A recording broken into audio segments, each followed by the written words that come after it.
Mikas, Kabanata 7. Nakakalungkot ang nangyari.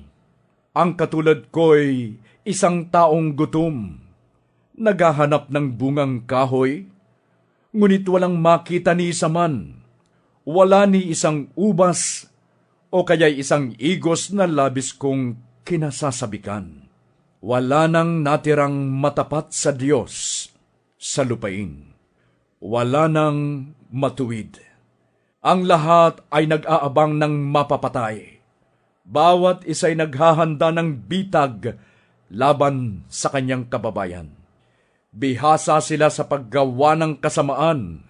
Ang pinuno at ang hukom ay humihingi ng suhol. Kasabwat nila sa paggawa ng masama ang mga kinikilalang tao ng bansa. Ang pinakamabuti sa kanila ay parang dawag, parang tinik. Dumating na ang araw ng pagpaparusa sa kanilang mga bantay. Nalalapit na ang araw ng pagkapahiya.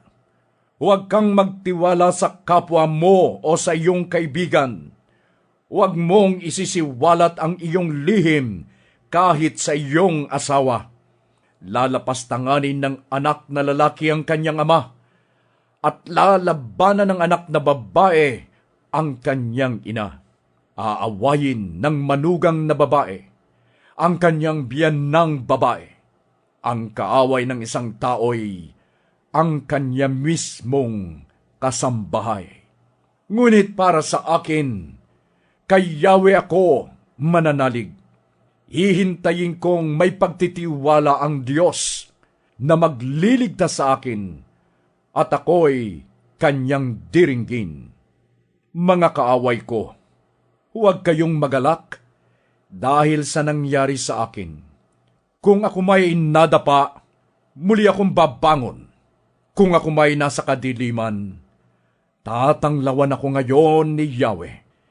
Titiisin ko ang galit niya sapagkat nagkasala ako sa kanya. Magtitiis ako hanggang sa ipagtanggol niya ako at bigyan ng katarungan. Dadalhin niya ako sa kaliwanagan at makikita ko ang kanyang pagliligtas. Ito'y makikita ng aking kaaway at mapapahiya siya na nagsabi sa akin, "Nasaan si Yahweh na iyong Diyos?" Makikita ko naman ang kanyang pagbagsak at niyuyurakan siyang parang putik sa lansangan. Mga taga-Jerusalem, darating ang araw na itatayong muli ang inyong mga pader at lalong lalawak ang inyong nasasakupan. Sa araw na iyon ay babalik sa inyo ang mga tao buhat sa Assyria sa silangan hanggang sa Ehipto, sa timog, buhat sa dakong ang hangganan ay ang ilog Euphrates, mula sa malalayong dagat at kabundukan. Ngunit magiging disyerto ang lupa dahil sa masasamang gawain ng mga naninirahan doon. Yahweh, patnubayan mong gaya ng isang pastol ang iyong bayan, ang bayan na iyong pinili. Bagamat sila'y nag-iisa sa ilang, napapalibutan naman sila ng masasaganang lupain. Hayaan mo silang manirahan at manginain sa sariwang pastulan ng Bashan at Gilead, gaya noong unang panahon. Magpakita ka sa amin ng mga kamangha-manghang bagay tulad noong ilabas mo sa Ehipto ang iyong bayan. Ito'y makikita ng mga bansa at sila'y mapapahiya sa kabila ng kanilang lakas. Mapapahiya sila at matitigilan.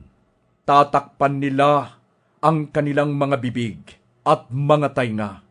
Gagapang silang parang mga ahas. Nanginginig silang lalabas mula sa kanilang mga tanggulan. Takot na lalapit sila kay Yahweh na ating Diyos. Wala nang ibang Diyos na tulad mo, O Yahweh. Pinapatawad mo ang mga kasalanan ng mga nakaligtas sa bayan mong pinili. Hindi nananatili ang iyong galit magpakailanman. Sa halip ay ipinadarama mo sa kanila ang tapat mong pag-ibig. Muli mo kaming kaaawaan. Tatapakan mo ang aming mga kasalanan at ihahagis sa kalaliman ng dagat. Patunayan mo ang iyong katapatan sa bayan ni Jacob at ang iyong pag-ibig sa angkan ni Abraham, gaya ng iyong ipinangako sa aming mga ninuno mula pa noong unang panahon.